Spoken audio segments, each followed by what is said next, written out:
Ya baik, Assalamualaikum warahmatullahi wabarakatuh. Selamat pagi, perkenalkan nama saya Kevin Ananda Putra dengan NIM 200401072123 dari kelas IF 801 Prodi Teknik Informatika dari Universitas Siber Asia.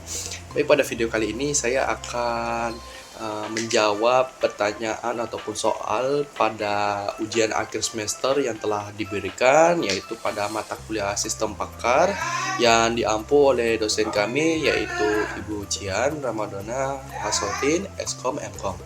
Ya, saya langsung saja untuk pembahasan soalnya di sini. Saya akan mengerjakan secara individual dengan soalnya di sini. Ada studi kasus terkait dengan algoritma K-nearness board atau kita bisa bilang algoritma KNN di sini. Diberikan data training ya berupa dua atribut bad or good, bad and good untuk mengklasifikasikan sebuah data apakah tergolong bad ataukah good. Berikut adalah data contohnya ini. Contohnya seperti berikut.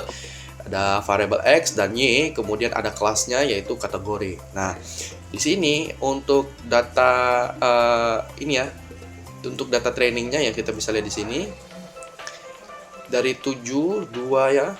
Kemudian yang Y 6 sampai 2 dan di bawah ini adalah data barunya. Nah, dan untuk data barunya ini akan kita gunakan sebagai testing ya. Jadi ada data training dan data testing seperti itu. Nah, di sini juga sudah jelaskan ya, jika diberikan data baru yang akan kita klasifikasikan yaitu X sama dengan 3, nah X-nya ini ya, X-nya sama dengan 3 dan Y sama dengan 5. Jadi termasuk klasifikasi apa nih data barunya? Dia masuk ke dalam kategori bad ataukah dia masuk ke dalam kategori good. Nah, untuk cara kita mengetahui apakah si data baru ini dia masuk di kelas bad atau good, kita bisa menghitung secara manual ya, ataupun kita bisa menggunakan tools seperti RapidMiner ya. Nah, di sini saya akan menyelesaikan soal ini ataupun studi kasus ini menggunakan Excel toolsnya. Karena sebenarnya saya ingin mencoba menggunakan RapidMiner, tapi karena mohon maaf ini saya belum hapus ya. Sebenarnya saya hapus dulu. Nah, sebenarnya saya ingin mencoba juga menyelesaikan studi kasus ini menggunakan RapidMiner ataupun tools lainnya, tapi tools tersebut itu berbayar, jadi saya tidak bisa mengaksesnya. Nah, ini saya tadi sudah coba untuk mendownload ya. Nah, ternyata untuk aplikasinya itu berbayar, terkhususnya untuk RapidMiner-nya itu ya, tidak bisa diakses. Jadi kita harus bayar dulu baru bisa menggunakan aplikasinya. Jadi di sini saya akan coba menyelesaikan menggunakan Excel saja ya, perhitungannya secara manual seperti itu. Nah, kita sudah masuk di Excel-nya sebagai berikut. Ini sudah saya tadi coret-coret juga ya di sini terkait dengan penyelesaiannya. Nah, di sini di sebelah kanan ini saya sengaja buat panduan supaya lebih mudah saja untuk menjelaskan bagaimana cara penyelesaiannya. Nah, di sini kita untuk nanti mungkin ya, nanti setelah ini baru saya jelaskan. Nah, pertama kita masukkan dulu ya, kita inputkan lagi data ini ke dalam Excel. Jadi data trainingnya yaitu sampai tadi yang tadi setelah saya jelaskan, dimana untuk X-nya 7 sampai 2 ya. Ini 7 sampai 2 ini, karena ini kan data barunya ya. Jadi kita pisahkan data barunya sama data trainingnya. Nah, sebagai berikut contohnya. Jadi untuk data trainingnya, nah ini untuk data barunya ya. Ini data barunya sebagai berikut. Nah, sengaja saya menaruhkan data baru seperti ini agar lebih jelas saja terlihatnya seperti itu. Nah, kita bisa lihat jadi setiap rows atau setiap baris ini dia data barunya akan dimasukkan ke setiap rows ini ya, setiap data pelatihannya, data trainingnya maksud saya gitu. Nah, ini nah yang akan kita cari sekarang adalah data barunya ini. Data barunya ini masuk dalam kategori bad ataukah masuk dalam kategori good. Nah, sebenarnya kita bisa kita coba menampilkan dalam bentuk scatter plot ya. Jadi kita bisa tahu jarak terdekatnya dia masuk ke bad ataukah dia masuk ke good. Nah, caranya kita masuk ke menu insert. kita coba pakai sketchplot ya. Nah ini, oke, kita hapus saja dulu. Ini kita masuk ke dalam ini ya, sorry, maaf. Nah ini chart design, kemudian kita select data, kita hapus saja datanya, kita kosongkan ya untuk sketchplotnya. Kemudian kita mohon maaf, ini kita add ya, kita add data X, kemudian kita add data Y, kemudian kita masukkan kategori seperti itu. Nah caranya adalah kita add nya untuk set X values-nya, kita masukkannya X ini data pelatihannya. Nah, kemudian untuk Y-nya kita masukkan yang ini. Oke, seperti itu. Kemudian kita oke. Nah, di sini sudah terlihat ya untuk datanya dimasuk di sketchplot-nya ya. Ini kita bisa lihat. Ini misalkan contohnya 76 ya, X-nya 7. Yang misalnya X-nya mana ya? X-nya 7. X-nya berarti di sini ya. X-nya 7. Ini X-nya 7. Mohon maaf. Oh, ternyata tidak sampai ya di sana. Oh, ini X-nya 7, mohon maaf. Ini X-nya 7. Ya, ini X-nya. Ini Y-nya seperti itu. Oke, kita oke. Ini bagaimana caranya supaya bisa kita akses mobilnya. Mungkin kita coba berikan nama ya. Nah, jadi seperti ini kita sudah membuat sketchplotnya. Mungkin kita kasih sedikit nilainya, naik sedikit ya, misalkan 10 mungkin. Di bawah juga 10 untuk X-nya. Jadi yang di bawah ini adalah X ya. Oh mohon maaf, mungkin kita 7 saja ya. Jadi untuk yang kirinya ini adalah Y, yang bawahnya adalah X seperti itu. Nah kita bisa lihat ini datanya sudah tertampil ya, ada 6 data kalau ini ya. 1, 2, 3, 4, 5, 6 ya, 1, 2, 3, 4, 5, 6. Oke, sama. Kemudian selanjutnya kita akan masukkan data barunya. Ya, jadi untuk masukkan data barunya kita masuk lagi ke chart design, kemudian kita masuk select data, kemudian kita add, ya kita add. Nah, yang kita tambahkan adalah data barunya di sini, X, kemudian kita tambah yang Y ini, ya. Oke, dan kita coba lihat. Nah, sebenarnya kalau dari sketchplot ini kita sudah mengetahui nih bahwa yang paling dekat adalah yang sebelah ini nih. Ya misalkan ya ini Y-nya 2, kita cari Y-nya 2 mana? Y-nya 2. Ininya 4, ya. Y2 ya Y-nya 2. X-nya 2, mohon maaf, X-nya 2. Kemudian Y-nya 4. Nah, ini. Yang ini kategorinya adalah good. Kemudian misalkan yang ini ya, X-nya 2, ininya 2, ini good juga ya. Dan yang ini kita lihat X-nya 1, Y-nya adalah 3. Nah, ini good juga. Berarti untuk data barunya ini kita sebenarnya tidak perlu lagi untuk perhitungan mencari jarak training ke data barunya, tapi kita bisa lihat dari sketchplotnya ini. Kalau misalkan kita menggunakan nilai K-nya sama dengan 3 ya, kita ambil 3 klasifikasi terdekat ya, tetangganya ya di sini. Ini sudah termasuk nih. Berarti untuk data barunya adalah kategorinya good.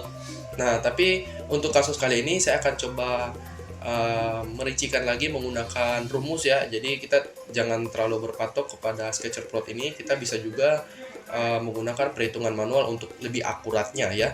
Nah, untuk perhitungan menggunakan rumus ini ya. Jadi ini kita skip saja ya. Sebenarnya kita sudah tahu nih dari data ini, kita lihat kalau ke arah sini kan jauh ya. Jadi ini yang paling dekat nih. Nah, paling dekat tadi kita sudah coba cek ya, ternyata K ya ini kalau kita ambil 3, maka otomatis kita mendapatkan good sebanyak 3, yang berarti bahwa kelas data baru ini ya, kelas dari data baru ini adalah good seperti itu. Nah, ini sebenarnya sudah terjawab, tapi saya akan coba menjelaskan lebih rinci lagi menggunakan rumus ya. Nah, jadi untuk menggunakan rumus tentu pertama kita hitung dulu ya. Ini ada panduan untuk cara menyelesaikannya yang telah saya buat di sini. Pertama kita tentukan dulu nilai K-nya. Nah, untuk nilai K-nya sendiri ini ya di sini sudah saya taruh juga untuk penjelasannya ya. Jadi K dalam KNN merupakan variabel jumlah tetangga terdekat yang akan diambil untuk proses klasifikasi. Nah, jika K-nya sama dengan 1, itu tentu hasil klasifikasinya terasa kaku ya, karena hanya memperhitungkan satu tetangga terdekatnya saja. Jadi seperti yang dijelaskan di sini, kalau misalkan K-nya 1 ya, kalau misalkan datanya ada di sini good, di sini good, di sini bad, ya tentu itu akan bingung ya, ini antara bad atau good ya. Ya, jadi kita bisa menggunakan K-nya lebih dari 3 seperti itu. Nah, untuk nilai K sendiri ini kita tidak ada rumusnya ya, tidak ada patokan berapa gitu. Jadi misalkan kita mau K-nya 5, 10, 12, 20 ya, itu terserah kita. Nah, ini juga sudah dijelaskan pada modul ya, dimana pada modul yang telah diberikan oleh dosen kami. Untuk penentuan nilai K-nya ini tidak ada rumus pastinya, seperti itu. Nah, namun ada satu tips yang dapat dipertimbangkan, yaitu jika kelas berjumlah genap, maka sebaliknya nilai K-nya ganjil. Sebaliknya, jika kelas berjumlah ganjil, maka sebaiknya nilainya adalah genap, seperti itu. Nah, kita di sini lanjutkan saja ya. Jadi untuk yang pertama di sini saya akan menggunakan nilai K sama dengan 3 ya sebagai contoh. Kemudian yang kedua itu jarak data training dan data baru. Nah, untuk menghitung jarak dari data training dan data baru ini kita akan menggunakan rumus ini ya, dxy ya, kemudian akar kuadrat sigma ya, ini saya agak susah juga jelasinnya. Nah, ini ada keterangannya, jadi dx adalah jarak dari x ke y, kemudian xi sama dengan data baru ke i, kemudian yi sama dengan data baru ke i. Oke, langsung saja kita ke ininya ya, rumusnya. Nah, ini untuk ketiga, nanti yang terakhir saja ya, kita skip dulu, kita masuk dulu ke langkah kedua. Nah, untuk membuat rumusnya, karena ini menggunakan akar kuadrat, nah di Excel ini kita akan menggunakan perintah sama dengan sqrt ya, ini ya sqrt, kemudian kita tab, kemudian kita buka kurung satu kali lagi. Nah, caranya kita ambil dulu nilai X-nya, nilai X dari data training untuk yang pertama. Kemudian ini kita kurang dengan nilai dari X data baru. Nah, seperti itu. Kemudian kita buka kurung, kemudian kita akar kuadrat. Maksudnya seperti ini ya, untuk rumusnya ya. Karena ini ada dua kali apa ya, istilahnya untuk xi dan yi ini ada 2 kali, maka nanti kita akan buat lagi satunya untuk menghitung y, seperti itu. Nah, kita tambah, kemudian kita masukkan lagi untuk nilai y-nya, kita ambil yang ini saja ya sebagai contoh, ini yang paling atas. Kemudian kita kurang dengan nilai y dari data barunya, seperti itu. Jadi y yang di data training dikurangi dengan y yang ada di data baru, seperti itu. Kemudian kita tutup kurung, kemudian kita berikan pangkat 2. Nah, untuk nilai data barunya kita kunci atau kita absolutkan ya dengan perintah F4 ya. Ini dimaksudkan agar si datanya tidak berceceran, seperti itu. Nah, kita bikin saja seperti ini ya. Untuk nilai data barunya kita absolutkan, kita kunci ya, ini juga ini untuk y, x, nah ini untuk y. Udah, kita tutup kurung, kita enter. Nah, di sini datanya sudah ada. Oh, mohon maaf, ini saya mungkin coba hapus dulu ya, ini saya lupa ya, untuk ranknya saya lupa hapus, mohon maaf. Nah, jadi kita ini ya, kita drag and drop ke bawah saja. Nah, hasilnya seperti berikut. Nah, jadi untuk menghitung jarak data training dan data baru seperti itu ya. Jadi kita masukkan rumus ini, kemudian kita akan drag and drop saja untuk nilai atau value-nya, seperti itu. Nah, di sini kenapa saya buat table baru lagi seperti ini? Nah, alasan saya menggunakan table baru seperti ini adalah nanti untuk yang level ini nanti digunakan adalah untuk mengetahui jarak terdekat dari data baru ini, dia itu ngarah ke good ataukah dia ngarah ke bad, seperti itu. Jadi untuk levelnya ini sengaja saya buat supaya lebih mudah saja untuk mengklasifikasikan data barunya ini ya, apakah dia masuk ke kelas bad ataukah dia masuk ke dalam kelas good, seperti itu. Nah, di sini kita sudah mendapatkan jaraknya, maka selanjutnya yang akan kita lakukan adalah urutkan data berdasarkan jarak terkecil. Nah, untuk lebih jelasnya kita bisa menggunakan ini ya, fitur level ini ya. Maksudnya adalah yang tadi setelah saya jelaskan, dimana untuk mengetahui jarak terdekatnya ya, kategori bisa masuk kategori good ataukah bad untuk data barunya ini ya. Nah, kita untuk levelnya ini rumusnya adalah sama dengan, kemudian kita masukkan perintah rank equals. Nah ini rank titik equals, kemudian kita tab, kemudian kita select ini data yang pertama, kemudian kita buat titik koma, kemudian kita select semua data training ke data baru ini, kemudian kita titik koma, kemudian kita akan menggunakan ascending karena kita akan mengukur dari jarak terkecil ya, berdasarkan jarak terkecilnya seperti itu. Jadi kita akan menggunakan perintah ascending yaitu 1. Nah seperti itu. Oh mohon maaf, ini saya lupa tulis ya, ini 1 ya. Nah di sini saya juga sudah jelaskan untuk panduannya, ascending adalah kecil ke besar dan descending besar ke kecil. Jadi kita akan menggunakan ascending ya, perintah ascending dari kecil ke besar. Nah ini kita jangan lupa untuk nilai di belakangnya ini, untuk select semua data ini kita absolutkan dengan perintah F4 juga. Nah, ini dimaksudkan agar si datanya tidak berpindah gitu, takutnya nanti melenceng datanya. Oke, kita sudah dapat. Nah ini levelnya, kita tinggal pilih yang ini, kita tarik, kita drag, dan kita drop seperti ini. Nah di sini sudah kelihatan nih levelnya. Jadi dari level ini kita akan menjadikan patokannya sebagai K. Jadi maksudnya level sama dengan K gitu, K-nya gitu. Nah, oke. Selanjutnya kita akan coba klasifikasi si data barunya ini masuk ke kategori good atau bad. Nah caranya kita ambil ini, karena kita kan mau ambil tiga tetangga terdekat ya, jadi kita ambil dari level 1 ya, dari kecil ke besar ya, seperti itu. Kemudian kita ambil ini, kita copy, kita bikin di sini di bawah ya, kita copy ke value.